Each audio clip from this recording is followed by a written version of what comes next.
Welcome. Let's get into it. Talking about autism today. Again, yes, autism. Bit of light-hearted autism. That's what I'm going to call this week. The light-hearted autism week. Right? 1 in 27 kids in Australia diagnosed with autism. Very retarded Australians, aren't we? We're a very retarded nation. That's what I've come to understand. But autism specifically, what are we going to do? Not good, people. Very bad to have autism. What is it? Well, it's an illness. There we go. Podcast over. Understand it. Alright, what is it really? It's not neurodegenerative. Okay? Now, I've been reading a book called The Neuroscience of Autism.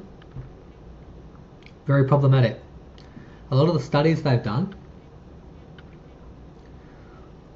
not big cohorts. They've had to collate a whole bunch of different studies from all over the world, and they've had very mixed results. And the reason for that is because autism is a very individualized disease. And what I mean by that is that the spectrum, the autism spectrum, can be quite diverse with the sort of items that are presenting in each individual, okay? So we need to have 6 of them. That's in the DSM-5. 6 of them, and I thought it was a matter of severity, right? So you need to have 6 items, 2 out of the social, 1 out of the communicative, 1 out of the behavioural, and then a couple more. You need to have 6 all up, 6 of them. That's a lot. What I thought it was a matter of severity. Like you could have 6, say it was your social, 2 socials, communicative, whatever, and then I thought it was a degree of severity. And then if you're like not as severe in your 6 items as sort of someone who's, you know, super spastic, it's not so. Not what I've come to understand about it. What are the items? Well, you've got your behavioural insistence on sameness. Okay, restricted interests. Okay, that's your hyperfixated on a wallet or a bit of string or something, okay? Not able to differentiate between tasks. Can't move tasks. It's your head banging. Okay, head banging against the wall. Fixated on a bit of string, you're rocking. Okay? Hand flapping, that type of stuff. That's the behavioural. Social reciprocity. Okay? Now, a lot of these studies, the children have had no recognition of their mother, you know, early on, which is not good. You know, the mother's engaging with the child, and there's just nothing there. It's just blank. Or they're off somewhere else, they're aloof, they're not interested, whatever the case may be. Okay, deficits in non-verbal communicative. Okay, so there's no, come here, want some attention, or there's no, you know, they're off doing their own, you know, they're fixated on a bit of string or whatever. Now it's got to have those 6, like I said. They're very severe. This is not something like, oh, there's only a little bit of head banging, or they're only a little bit fixated on a bit of string. No. They'll be, you know, the rocking is intense. It's the rocking. Okay, the head banging, that type of stuff. That'll be a big part of it, and you'll be able to pick it out, is what I'm gathering. Okay, there'll be no sort of subtle idiosyncrasies that occur, and you're having to try and pick it out and blah blah blah. No. There'll be definable features that you'll be able to pick out in a crowd. There's a reason that people, you know, have a suspicion that their child's autistic at such a young age, because a lot of these items will present as quite severe, and they are severe items. They're not to be taken lightly. And so, if your child is sort of disengaged, non-verbal, no language, that sort of stuff, head banging, okay, rocking, fixated on a bit of string, get them looked at. Maybe not so if you've got a young girl. It's a very discriminative disease, autism, okay? It's very misandrist, very naughty autism. It's always looking at the men, okay? 3 to 4 more likely to be present in young boys than young girls. So you probably lucked out if you've got a girl. If you think girls, you know, got non-verbals and that type of stuff. Probably not the case, unless she's sort of really presenting with a lot of these items, repetitive behaviour, high fixation, that type of thing, you know. Otherwise, I wouldn't be too concerned if you're a parent, or if you're a girl in yourself, you know, and you think you've got autism. If you're able to consider and pose that question, you haven't got autism, okay? Because the autistic ones, they're going to be presenting with these severe sort of items that I've sort of outlined, you know. Deficits in non-verbal communication, rocking back and forth, okay, hyperfixated on a bit of string, that type of stuff, right? Comorbidity in autism specifically, higher comorbidity with mental retardation. They're not the same thing. That's what I thought. I thought that if you were autistic, you were spastic. Not the case. No. Okay, it's a comorbidity. What does that mean? Well, you got your 6 items, whatever they are. Your non-verbal, your hyper photosensitivity to light. Okay, no reciprocity. You're rocking. You got all that stuff, and you got some retardation as well in there. Okay, so you've got your chin dribbling. Okay, your chin dribbling. That's what you've got. All right, if you're autistic. Now you'll be able to pick this out in the crowd for sure. Okay. So it's chin dribbling along with your 6 items of your social and your communication, your non-verbal, right? So rocking and chin dribbling, not good. Definitely. Stereotype repetitive motor. Now the book I'm reading, Hyperfunctioning Autism. Very good book. Your repetitive behaviour. This is not... I'm interested in Dad's wallet this week and don't want to give it up because I've just discovered it, and don't want to give it back to him because I think it's interesting. No, this is like, you know, hyper fixated on a bit of string. You know, don't take the string away from the child or he's going to become viscerally and visibly upset. Okay, that's the sort of thing we're talking about here, and that's inclusive of the high functioning. They're not going to be too happy when you take this string away. Alright, if you tell them to stop banging their head against the wall. Okay, they're not going to want to do that. They're going to want to keep on, you know, the hand flapping is going to be pervasive, persistent, perseverative they call it, persevering across time. That's the type of stuff that's going to be occurring. So what's the high functioning? Well, they've got a bit more language, but not a lot. And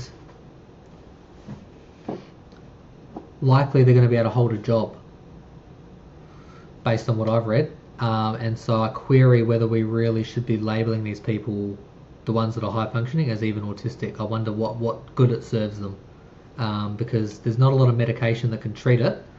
Most of the medication is for the mental retardation side. Like I said, like there's high comorbidity with the mentally retarded type side of it, and with the behavioural social autistic side. So they treat for that type of stuff with medication. I think like your epileptic medication and your, you know, to reduce your chin dribbling and stuff. But there's nothing really they can do. It's all sort of you can teach yourself out of it. We'll get into that. So fixated interests that are abnormal in intensity or focus. Okay, they've got to go a certain way. They're hyperfixated on a bit of string, or insistence on sameness. They've got to go a certain way to school or whatever. They can't differentiate. They've done studies on the Wechsler scale or something like that, where you've got your cards and you give them a card. Is this a moon or is it a heart or whatever? And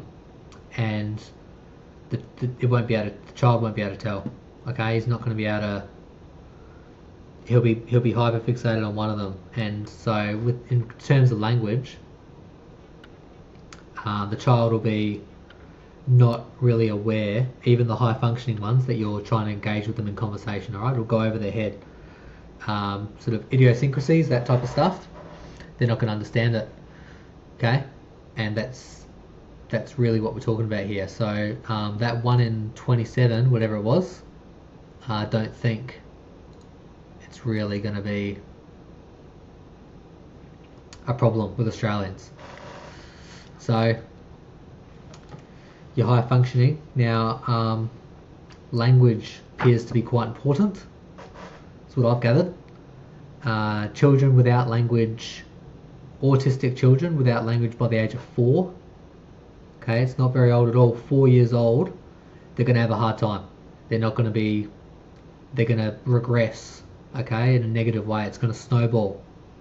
Not the good kind of snowball, not the playful snowball that you run around with your friends in winter or whatever, if you're in, some place that snows, playing with each other in the snow. No, it's a bad snowball. Okay, it gets bigger, goes down a hill into the shadows in the woods somewhere. Okay, that's the type of snowball we're talking about. It's not good. And that's, they start off with a bit of head banging. They're not going to be able to fix it. It's going to get worse. We don't want that, do we? We want healthy Australians. Healthy Australians cooperating together, pursuing their own interests. That's the type of Australians we want. So, now the reason I bring this up is because the wait times to see specialists in Australia are shocking. They've reported in the news about the 1 in 27 or whatever, but where's the reporting about the wait times to see a specialist?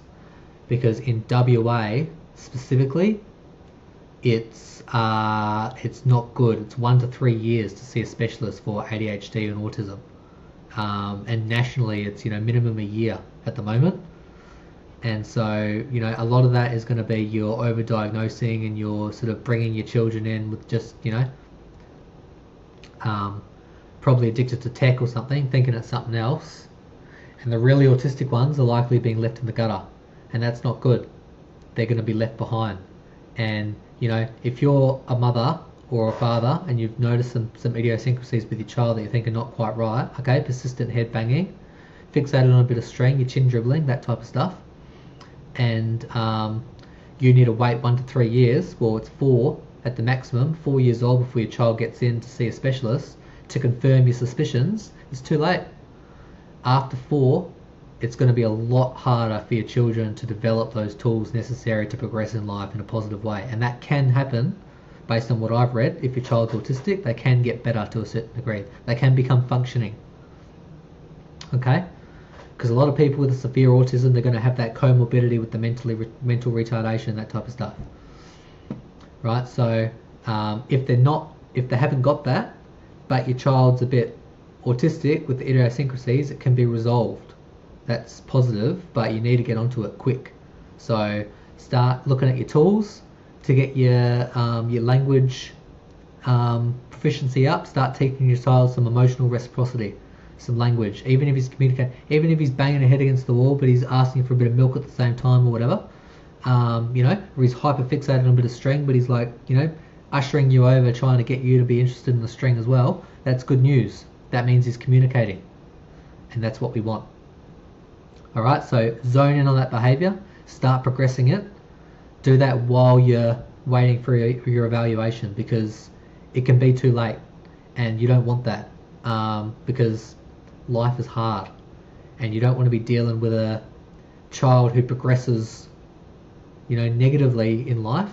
You want to progress them surely, positively, because otherwise that child's going to need help for the rest of its life, and it's a burden on you, and it's a burden on the taxpayer, and we don't want that.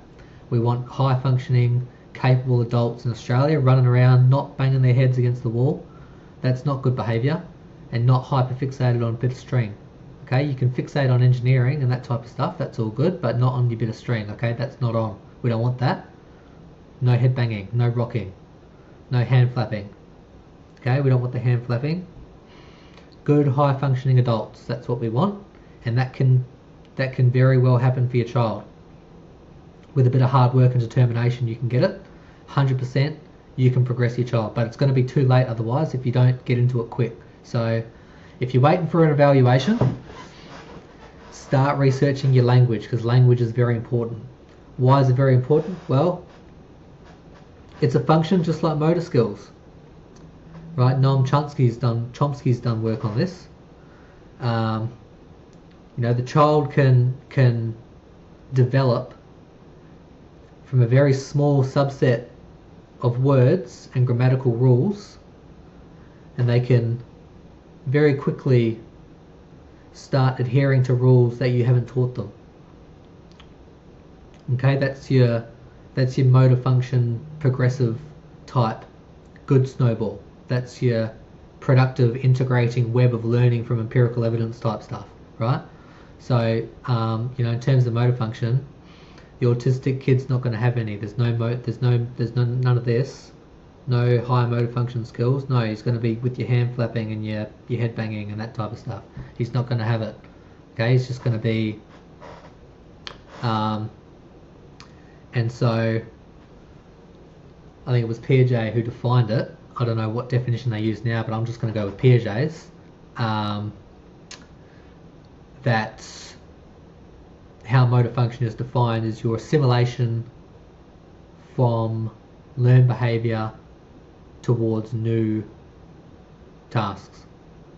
What does that look like? Well, child learns very early on to grab its mother's finger.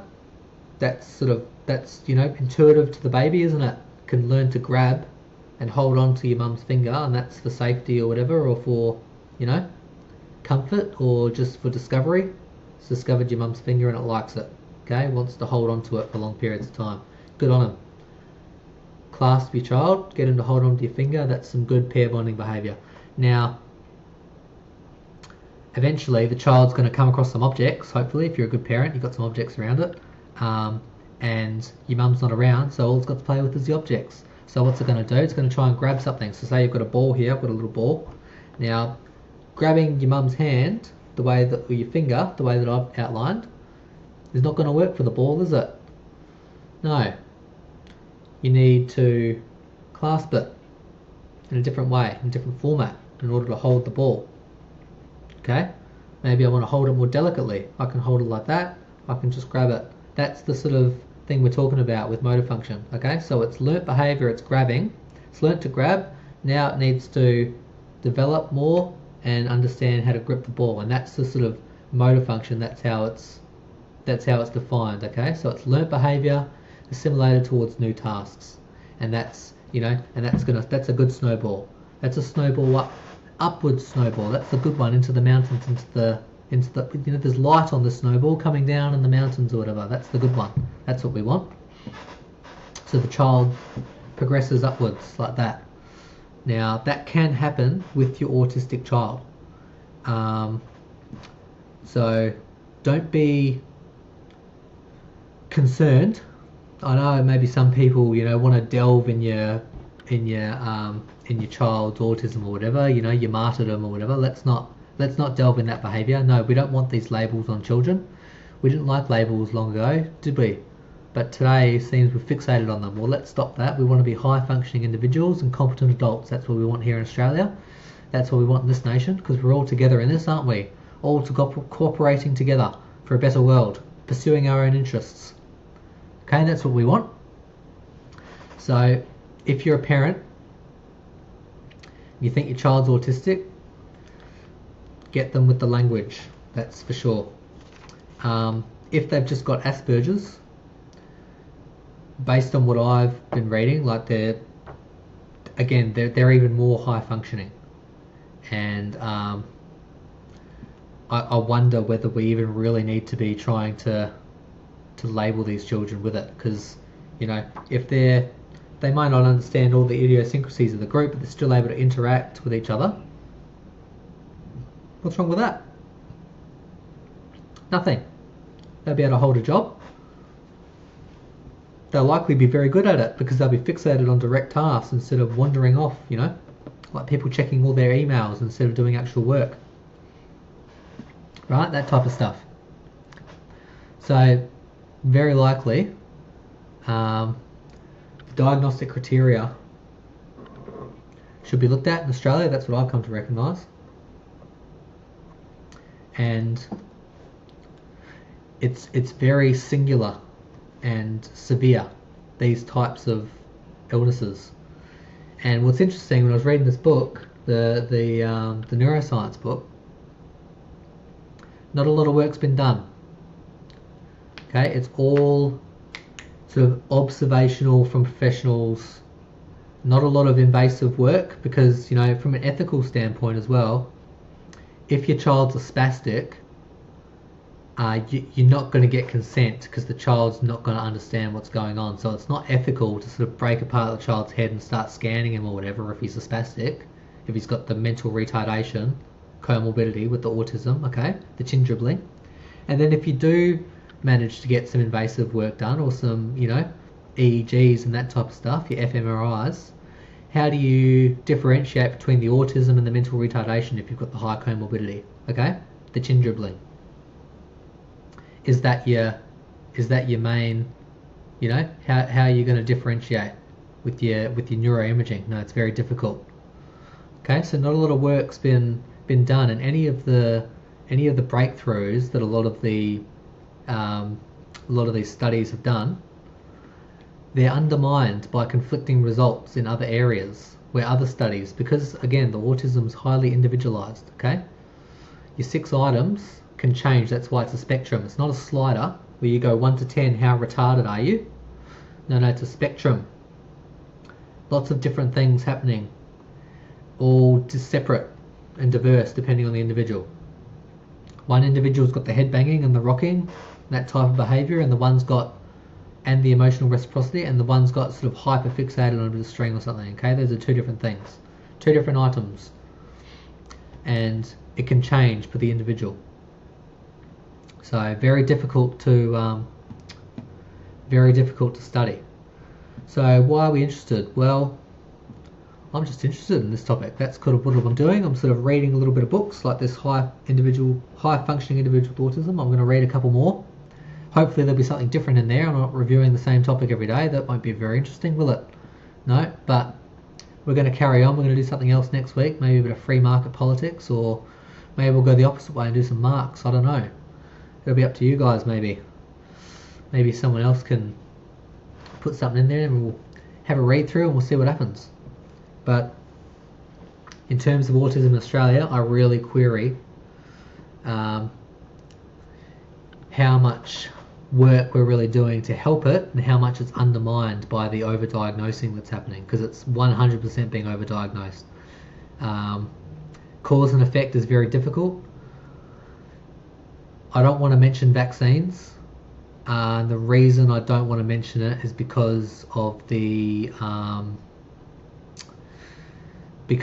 differentiation in boys and girls. Like, it doesn't make any sense to me that vaccines would be the cause if more young boys are diagnosed with autism rather than females. It doesn't make any sense to me why that would be the case, unless there's that differentiation with vaccines as well in the community. Like, if more young boys were getting vaccinated than girls,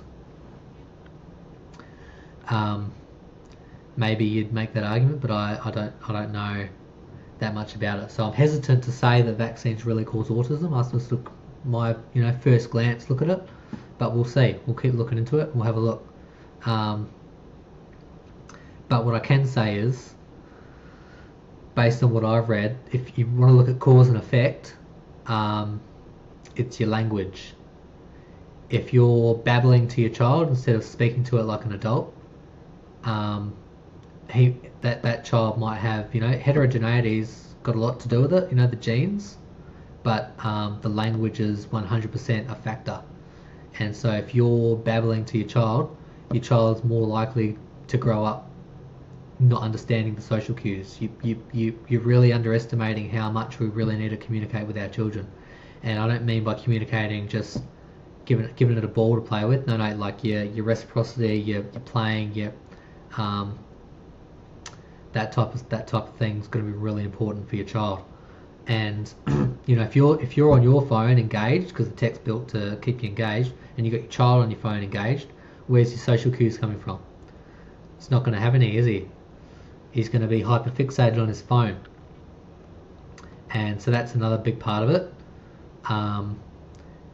Is it the tech that we're sort of picking up on, and are they sort of mapped onto the same sort of problems that we're, the hyperfixation, that type of thing? Okay. Because what I suspect is what's happening is that the tech's got a large part to do with it. That doesn't mean your child's autistic. That just means your kid's using your phone too much and it needs to get off the phone, because the devices are engineered to be engaging. Okay, your child's not going to want to let that go. So if it's with hyperfixation, look at the tech as well. Limit the tech time for sure in the children, especially the young ones. They don't need it. Give them a ball to play with or a bit of string. Let them tire themselves out. They don't need the technology. That's not going to be good for them. That's what I've come to understand anyway, based on what I've reading. But I don't know. Maybe there's something else underlying. A lot of people, it's conjecture with the genes and stuff. They haven't done a lot of... Well, again, the research they've done gets undermined by conflicting evidence, okay? So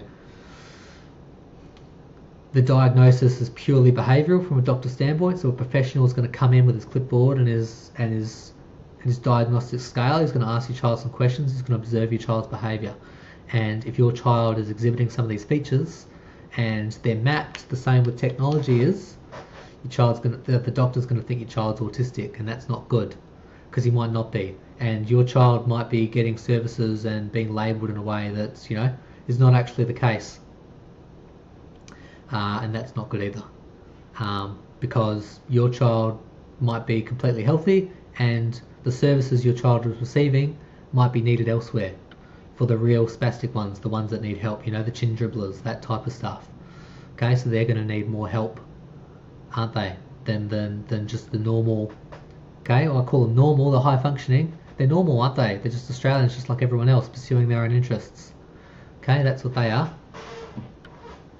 Right, so I'm going to carry on reading this book about high functioning individuals, and we're also going to look at, what's the other one I have? Autism, an integrated view. Autism and the science and fiction of autism. That one's going to be good. We're going to get that by the end of the week, I think. So hopefully we're going to have a good grasp on what's really happening. There's not a lot of neuroimaging, and again, the studies that they've done is contradicted. So who knows? But I don't think Australians are as retarded as being made out to be. I think what's really happening is that the NDIS incentive structures are becoming more valuable as the money becomes more injected into the industry. Alright, so the insurance scheme is not set up to solve these problems. They're set up to diagnose them. And if your incentive structures are set up to diagnose things, you're going to get more diagnoses. That's just how it is. So if you're a parent, be diligent and honest, and just think to yourself, are you really going to want to label your child this way, or is he just having some difficulty getting off the tech? That's what we really want to know. And the other thing is, like, I wonder how many of these children actually are observed. Like, I observe children all the time, and maybe they're a bit misbehaved. They're not autistic. So the ones that, again, based on what I've read, you're really going to be able to pick it out. If they are, okay, it's your head banging your head against the wall, you're rocking, that type of stuff, fixated on a bit of string. Okay, what's going on in Australia? Well, WA, we've moved now. Miss Rachel Wong, they have, she's uncovered, surrogacy bill has been reformed in WA. That's not good, is it? Used to be surrogacy was 25 for young women, and now it's 18. They're gonna final votes on Wednesday, tomorrow. Final votes tomorrow. Okay, so they're gonna change the surrogacy age to 18. So if you're a young girl, there's dangers of exploitation in this. Let me tell you, that's 100% what's going to happen. You're gonna get your couples coming up to you going, offering young women your $10,000 or whatever to have your baby. That's what's going to occur. And if you're a young girl, it's not good. And is that really how you want to see yourself, as some sort of meat gift for someone else, or like just a meat bag to carry the goods from one part to another? That's the way I look at it. That's not good. Okay, maybe the people who don't have children weren't meant to have children. We should be looking at that more than okay, these are not universal things. Not everyone deserves to have children. Some people abuse their children. They shouldn't have children. Some people are not very good parents. Some people have taken too long to have children. Maybe we should just be letting that occur and just learning from it as a society instead of trying to gift everyone these universal baskets of good things. Okay, so maybe we should be looking at that. Right, the wind farm problems, isn't it? Asbestos found in the wind farms. That's not good. Mr. Forest, wind turbines found with asbestos. What are they going to do there? They're going to take them all down? Don't know. But a lot of problems with these wind turbines. It's not good. They need external electricity to start them up. Okay, so they don't generate their own electricity from get-go, like coal and gas. Once you start burning them, that's it. You got electricity. No, they need a source from somewhere else, like coal or gas, to get them going. And then once they're up and running, then they start generating, provided the wind's blowing.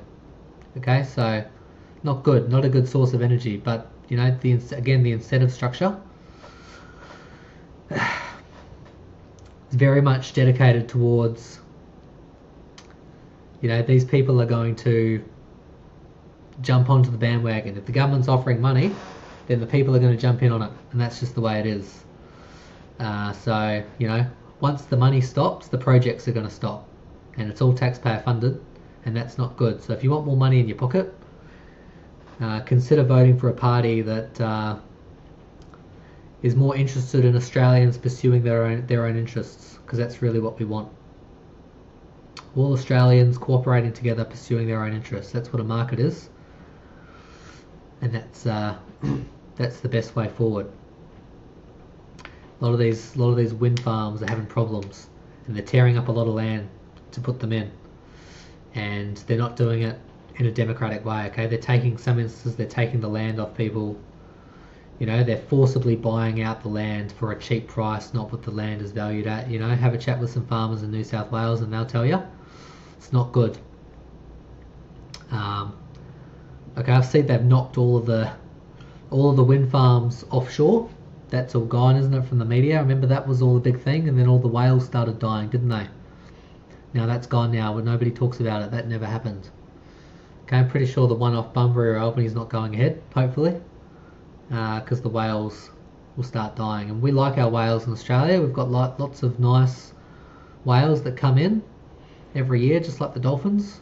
In WA, we've got a pot of them in the river. I can see the river there. Pot of them in the river going through. Right? We don't want them to die, do we? No. A Danish sperm bank has decided to start IQ tests of donors and banning people with an IQ below 85. That's interesting. That's our genetic type. What do they call that? Eugenics. That's what it is, eugenics. So we're going backwards, aren't we? Regardless of what you think about the topic, maybe the sperm bank shouldn't be there.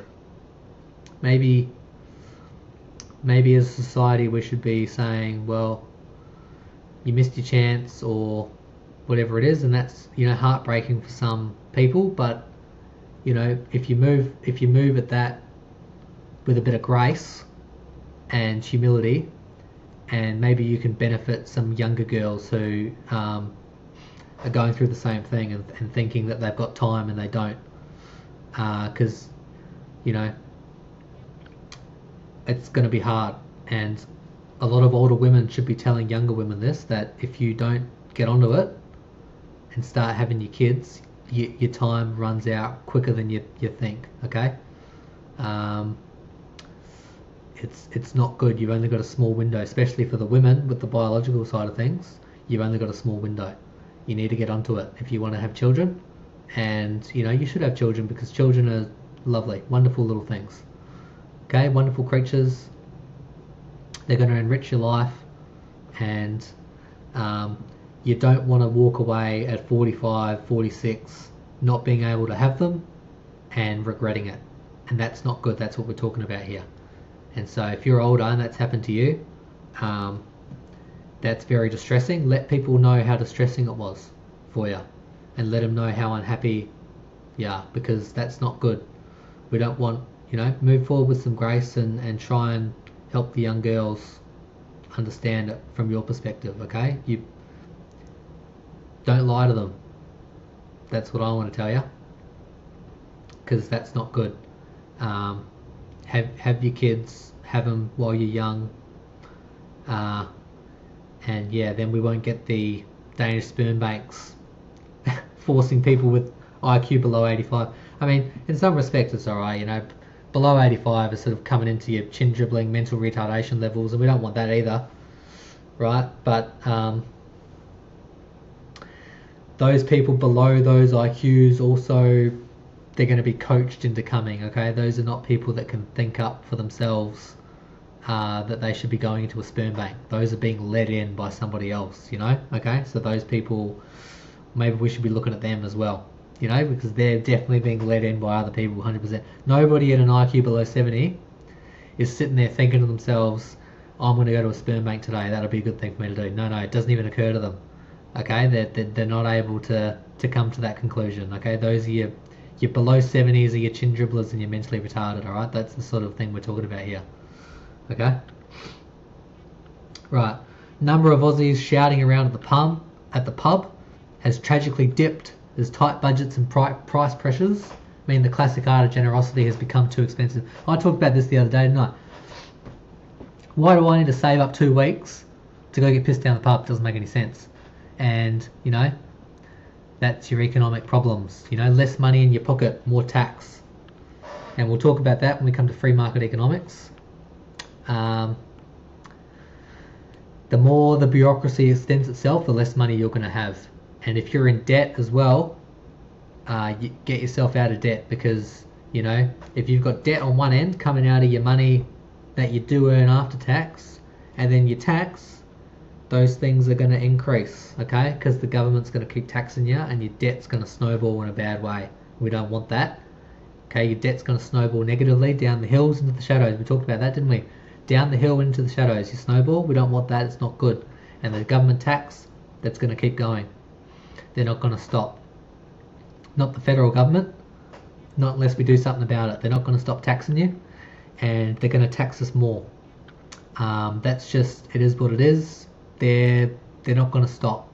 They just opened up a new environment. Gerard Rennick mentioned this the other day. They're going to open up a new environmental activist program where they can block state governments from doing projects that the federal government's not happy with. Okay, they're going to be able to put injunctions in. Now, regardless of what you think about that, that's a new department. And with a minimum of 4 people, let's say, that are in that department, that's $400,000 a year taxpayers' money just on wages at a federal level, and that's not good. That's at your minimum, and I guarantee you there's going to be more people working in that department than 4. That's 100% sure. So this is talking about millions of dollars. Most people won't see $1 million in their life. And we're talking about millions and millions of dollars being used in this one department. And there's the federal level, which is crazy, and there's even the state level. The bureaucracy's going out. So you want to be able to afford a drink at the pub, consider voting for your minor parties. That's your Gerard Rennicks and your Marine Foukies. Okay, on the other side, on the green side, and the socialist side. Those are your smaller parties. Those are the ones you want to be voting for, because the large ones are not going to stop. Okay, they're comfortable. Even the coalition, they're comfortable. They get their checks regardless of whether they're in power or not. They still get paid. It's all taxpayer funded. Okay, so your large parties, they don't care, right? They don't care. They're more self-serving than they are indicative of, your well-being. You know, I know they toss it around a lot, Australian well-beings and la la la, but no, they're more self-preservation type bureaucratic spiders, what I call them, spinners of webs and weavers of shadows. Your web spinners up there in the federal level. And you know, that environmental injunction thing I talked about, that's just another example of, you know, reducing state government power. You know, the more that the federal government has, the less we're going to be differentiated in the states. It's already like that in the education system, isn't it? It's all federalised, and you know, we can talk about that because the federal education system has been disastrous on Australian communities. That's for damn sure. So we'll talk about that another time. Well, that's it. Podcast's over. That's Tuesday done out of the way. How good. Until we come back tomorrow, hopefully I'll have some more for you on high-functioning autism individuals, okay? Hopefully I have a little bit more to talk about rather than what I've outlined. But yeah, get onto that with the language because that's going to be super important before you're evaluated. Okay, so if you're waiting a long time to see a specialist for your autism, get onto the language, start researching it. Okay, very good. Till tomorrow.